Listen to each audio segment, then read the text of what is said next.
Oh, man, I'm glad to be here. Thank you guys for having me.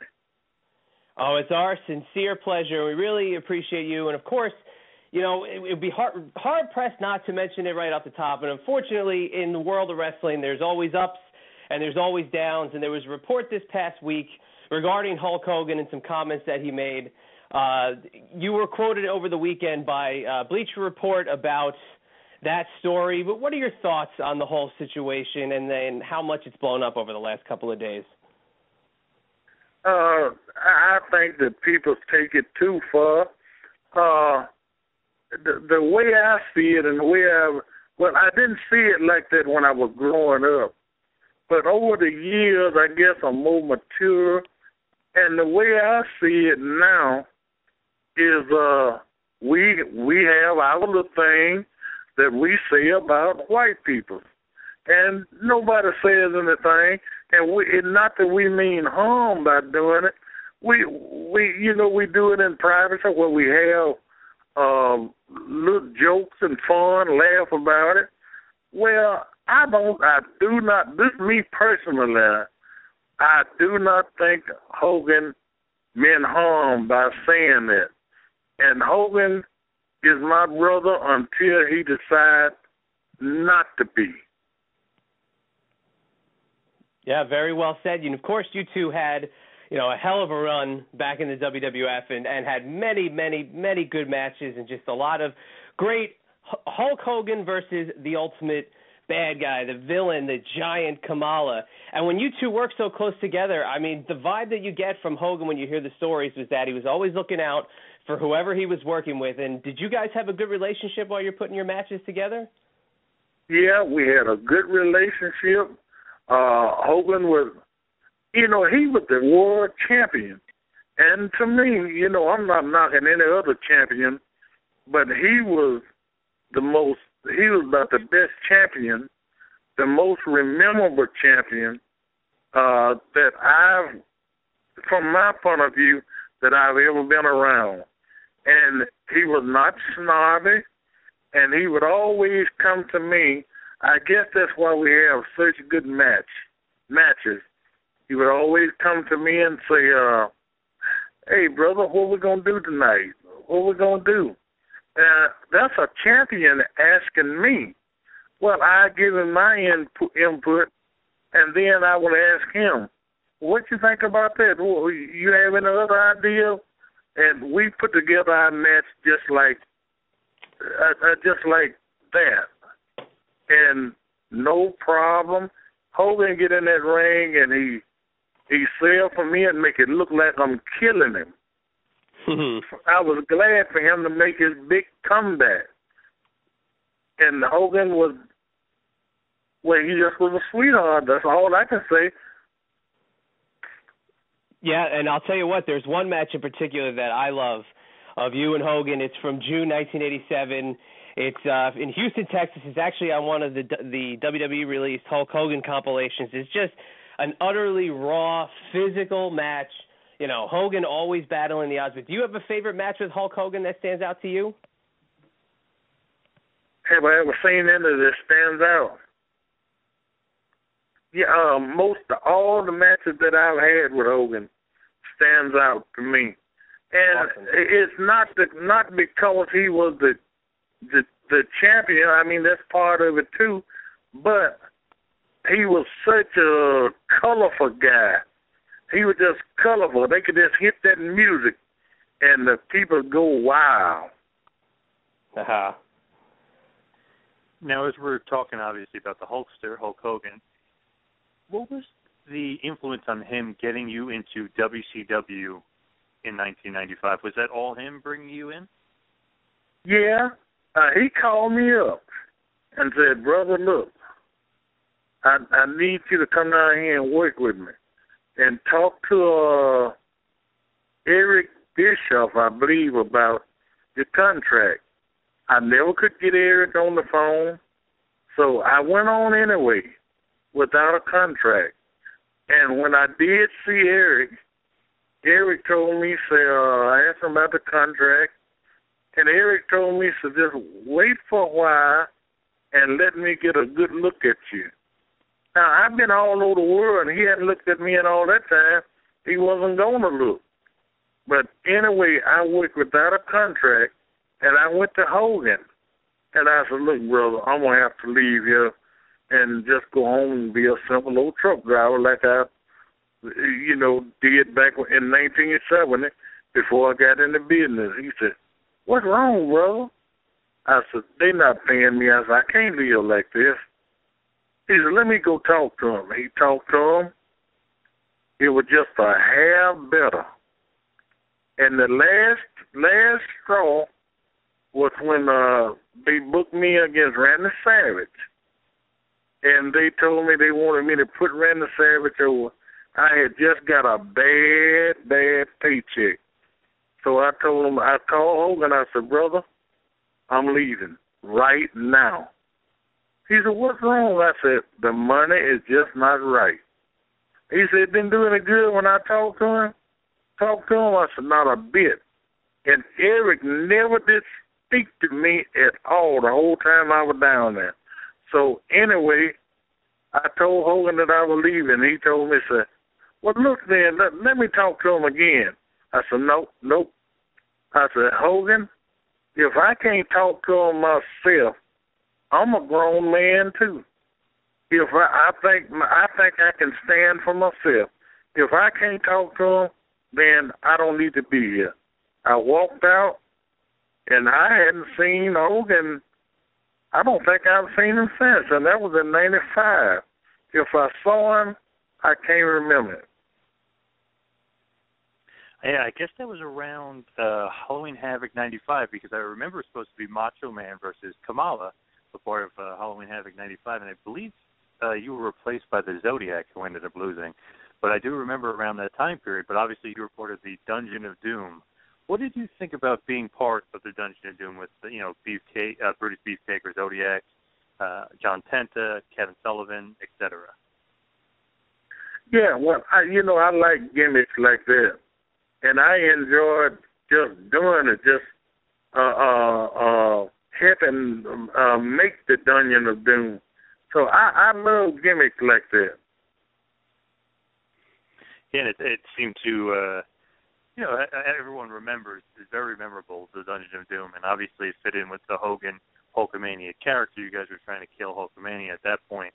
But as far as the contract, it was just a pay per appearance deal. There was never any contract between you and WCW? No contract at all. Huh. They wouldn't give me a contract. Yeah, very interesting business practices by them. Excuse me? Yeah, it's a very interesting business practice without the contract. Very weird, to go about business that way. Yeah, a lot of the guys had contracts. I think most of them had contracts. And all of them that I talked to had contracts, except me. So they wouldn't give me one, so I wasn't going to stay there and beg. I had a family I had to feed, so I came back, and I got in that truck, and I drove that truck. I didn't want to hear from no wrestlers, no promoters for his booking, none of that stuff. I wouldn't even talk to them. And in 2001, I think that's when it was the Gimmick Battle Royal. I don't know what WrestleMania it was because I don't keep up with stuff like that. But anyway, I did talk to him, and I went to the Gimmick Battle Royal. And I was so happy when it was over, so I left coming back home. I was glad to get back home.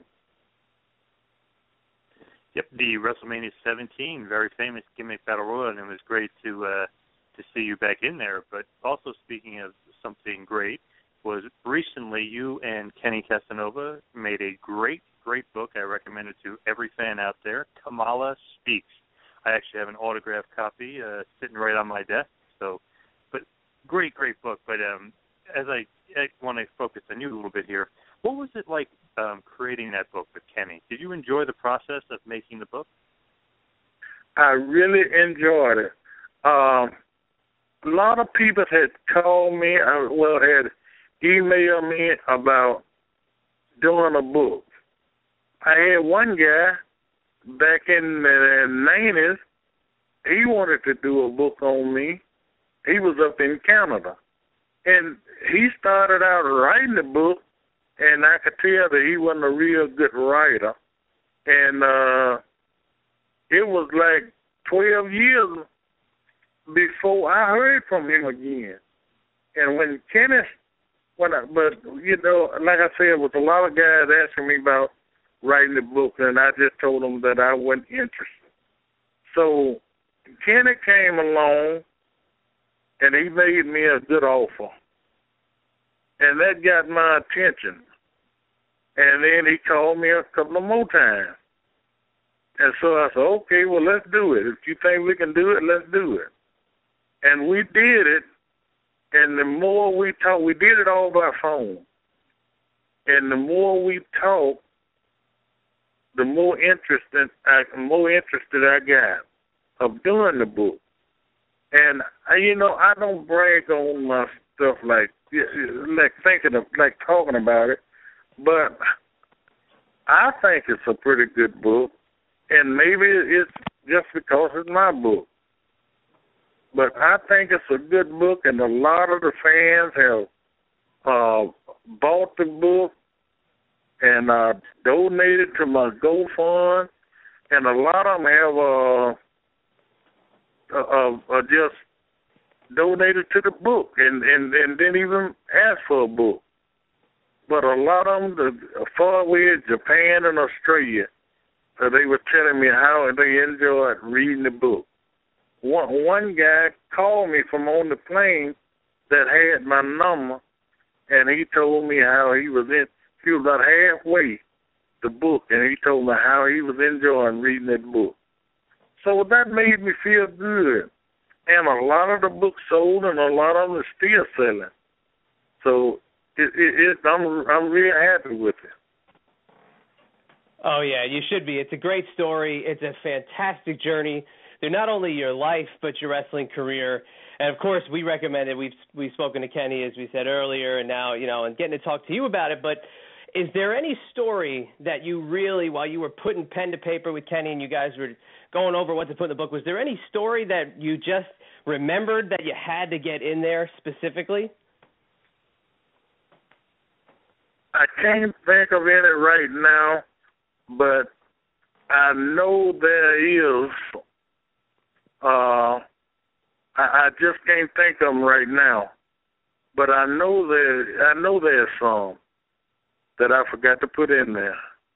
Oh, wow. But I'll tell you what, and what was, you know, of course it always stands out is the origin of the character. And, you know, as you were wrestling, starting out those first couple of years and you were going, you know, territory to territory, when you finally got the gimmick of Kamala at that time and it was presented to you, what did you initially think about it and what did you think you could do with it?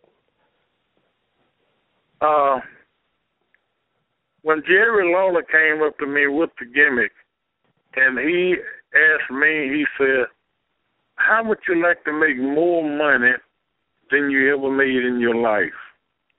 Well, I've heard that a few times, so you don't ever know which time it would be. So I told him, I said, yeah. So he said, well, I'll tell you what I want you to do is go on back home right now. I was at the Memphis Mid-South Coliseum. And he said, go on back home, and I'm going to give you a call, and I want you to come to Hendersonville, Tennessee. I said, well, all right. So anyway, he gave me a call. I wasn't looking for him to call, so he gave me a call, and I went to Hendersonville, Tennessee, to Jerry's house. So it was me, Jerry Lawler, Jerry Jarrett, and Bill Dundee was there at Jerry's house. So Lawler asked me, he said, would you mind shaving your mustache off? I said, no, but, you know, if I don't like the gimmick, it'll grow back. So I shaved it off, and he started painting my face, and he made the skirt for me, and I still have that skirt, the very first skirt. Oh, wow. Yeah, 1982.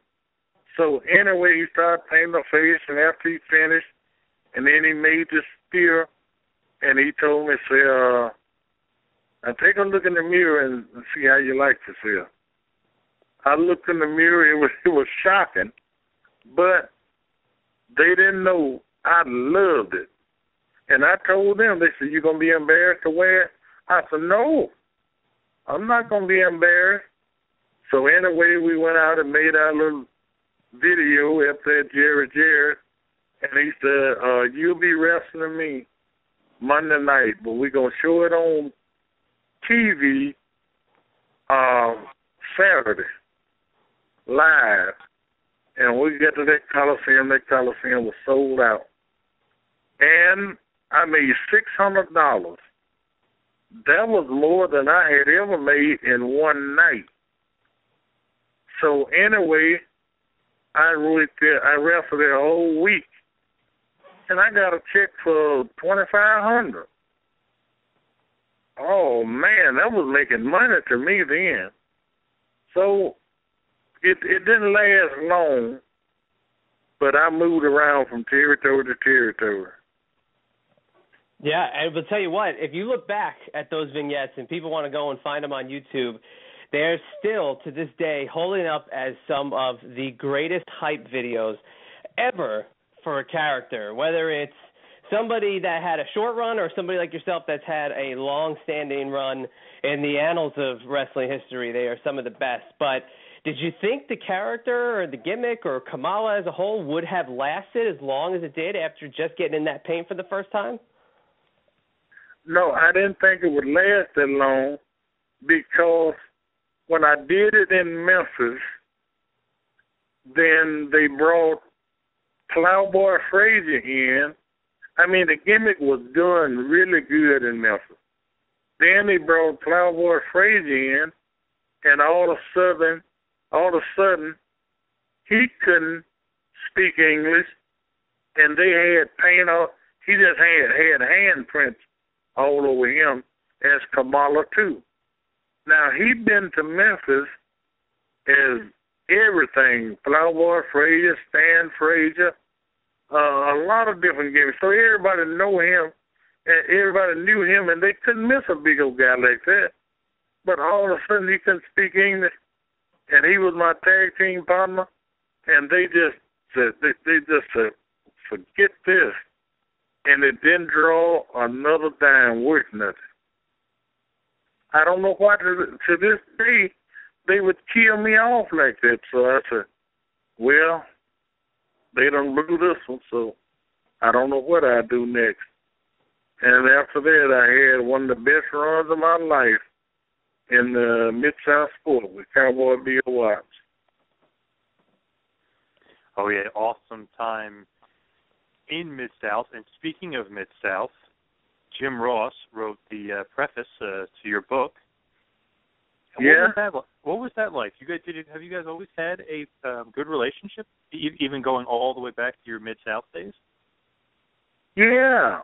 Jim Ross and I always had a good relationship, as far as I know. And, he was working for Bill Watts. And he was the commentator, I think. Yeah, commentator. And so I think we did all right down there. So he was always a good guy to me. What was your favorite territory to work? Was it Mid-South? Mid-South was my favorite of all. I made more money there than I made in any territory. I mean, I did real good there. I was happy, more money than I ever made in my life. I saved my money, and when I got enough saved, the first thing I did was bought this place I'm on now, 15 acres, and built me a house, and I'm still here, and it is all paid for. That is awesome. I love that. How was it working for Cowboy Bill Watts? Is he as stern and strict and tough as everyone says he was? Yeah, it was easy working for Bill Watts. with a gimmick like mine because, I used to drink a little bit, but I never did go out in clubs and party and all that kind of stuff because I took care of my gimmick. My gimmick came first because that's what was making me money. And then again, I didn't want to go out to club from some of the things I heard the guys do in those clubs. And then a lot of them want to be seen and all that stuff. So that wasn't my cup of tea. So I just, I had an apartment in Baton Rouge. Nobody knew me around my apartment. I had no problem, no trouble at all there. So I just really had a good life there, living in Louisiana. And then I would go to the fish market, get me fish, live fish, and they would cut it up and all that stuff, come home and eat, and just really have a good time. Now, in Mid-South, you did have some good matches. I can think of a good feud you had with, like, Hacksaw Jim Duggan. But besides the feuds, you had a great manager, before the kimchi days or whatever. But really, Skandar Akbar was quite a mentor for you, huh? Oh, yeah.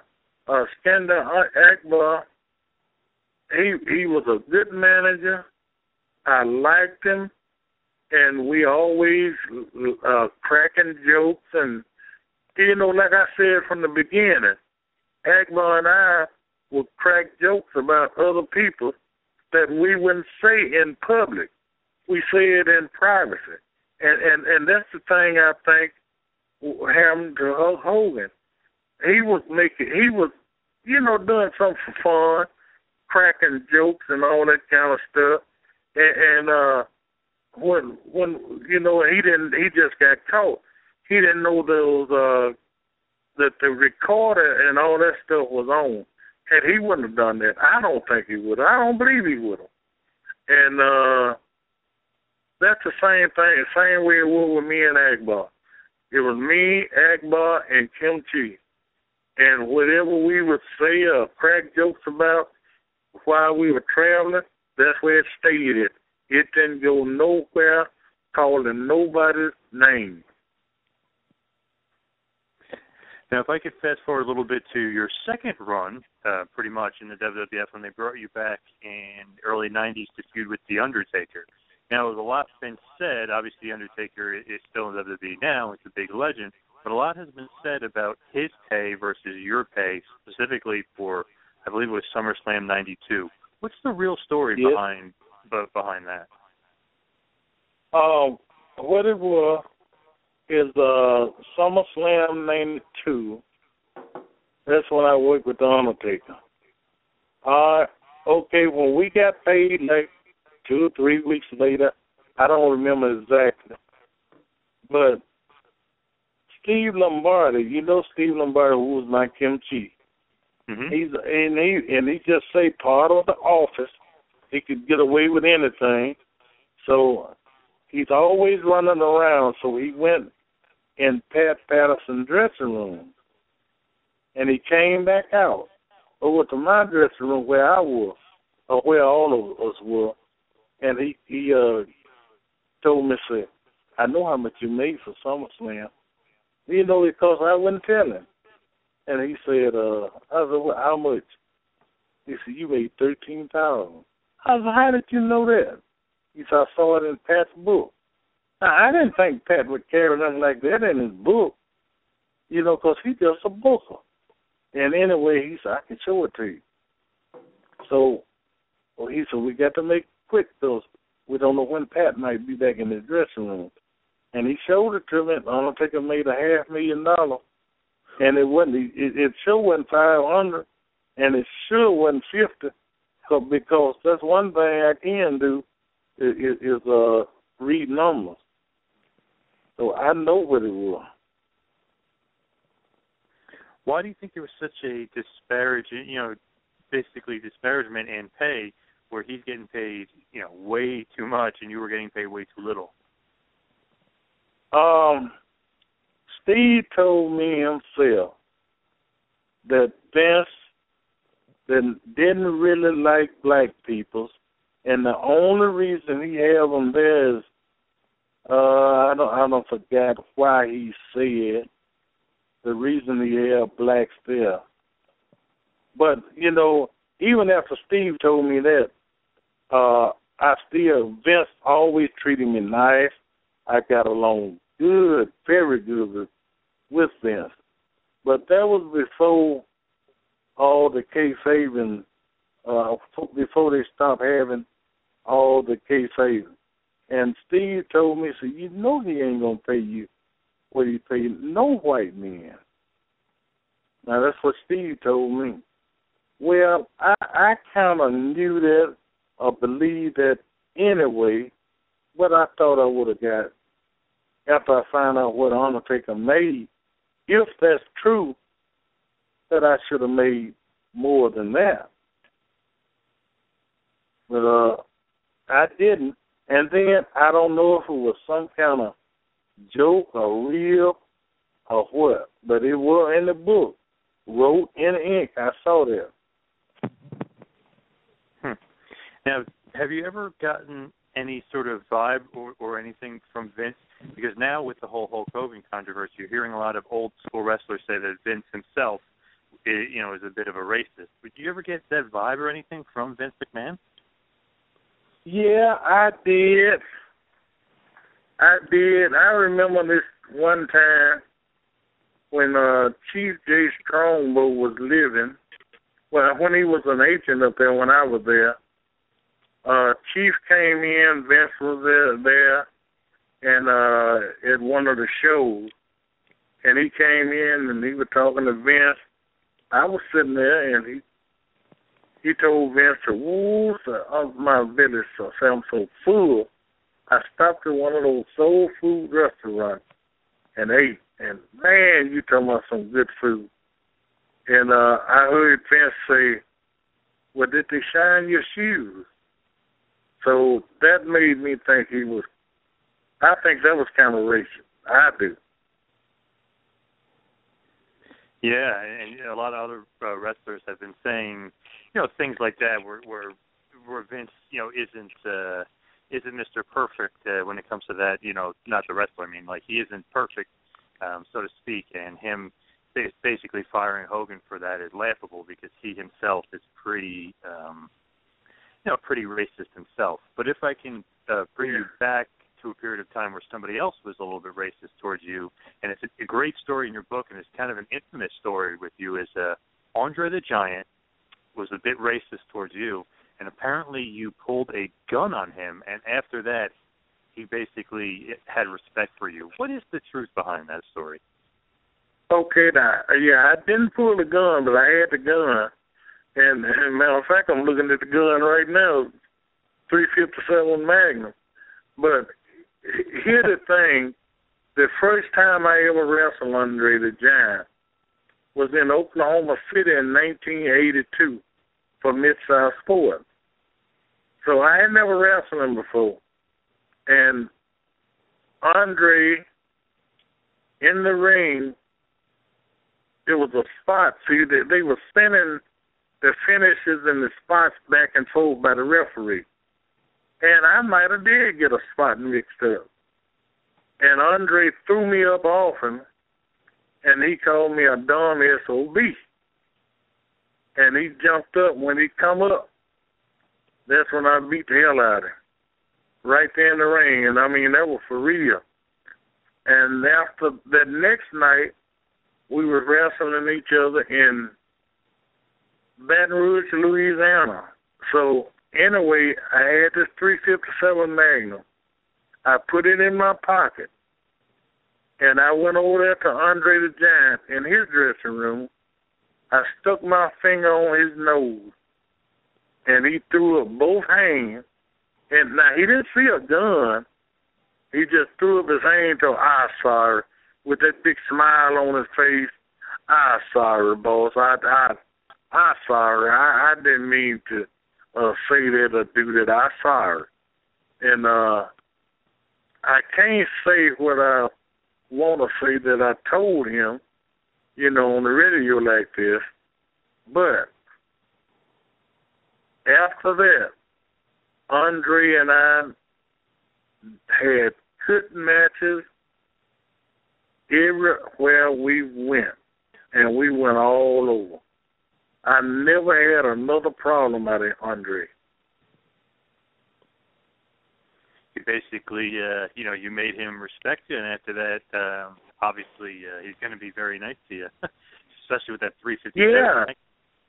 Yeah, but see, he didn't see the gun because I had it in my right pocket, but I had my hand on it because, Andre, as many times as I've wrestled him, he's a scary big old son of a gun. He's scary looking, and he's powerful too. So I wasn't taking no chance on him jumping out of the chair like a bear, and it hurt me. I was gonna shoot him right there on the spot.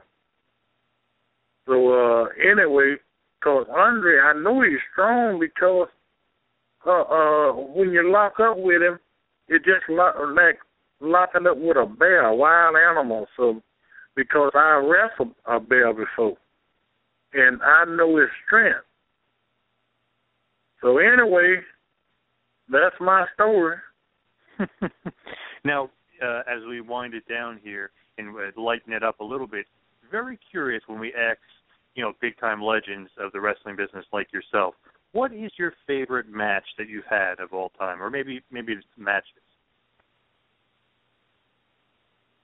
Well, I'd have to say Hogan was.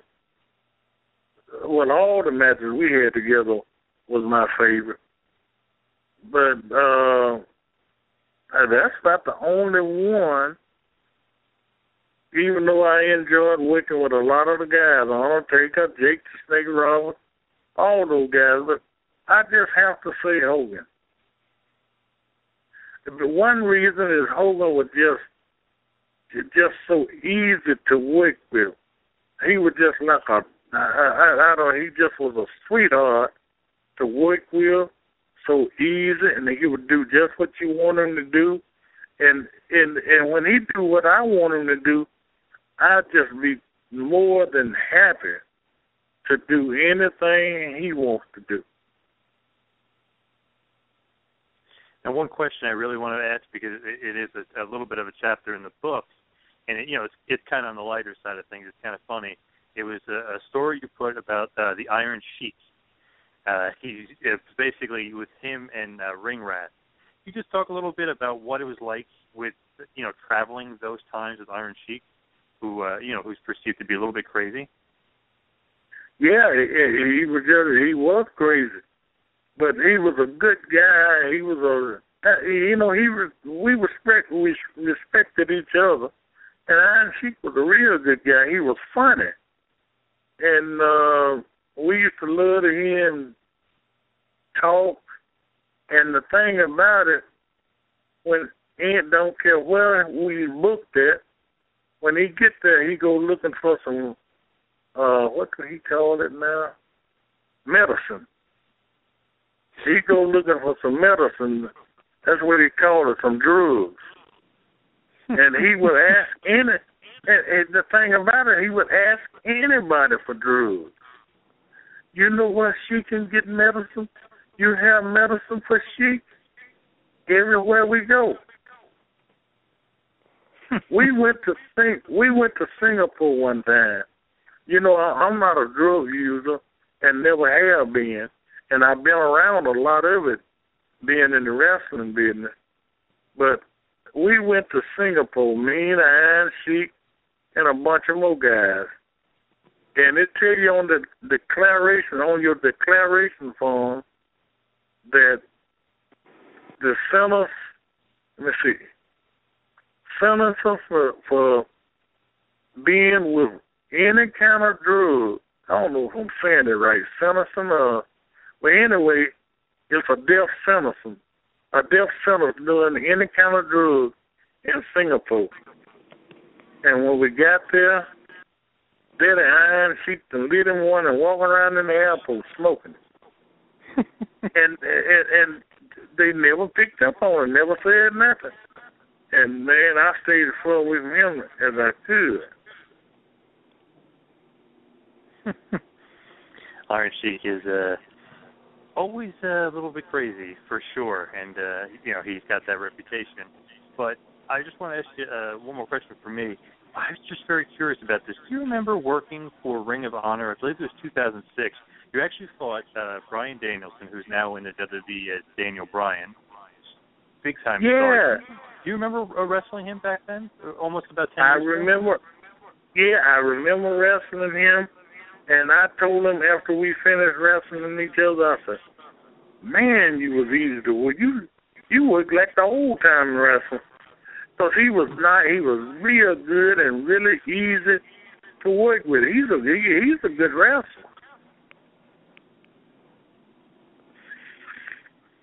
Yeah, he totally I remember him.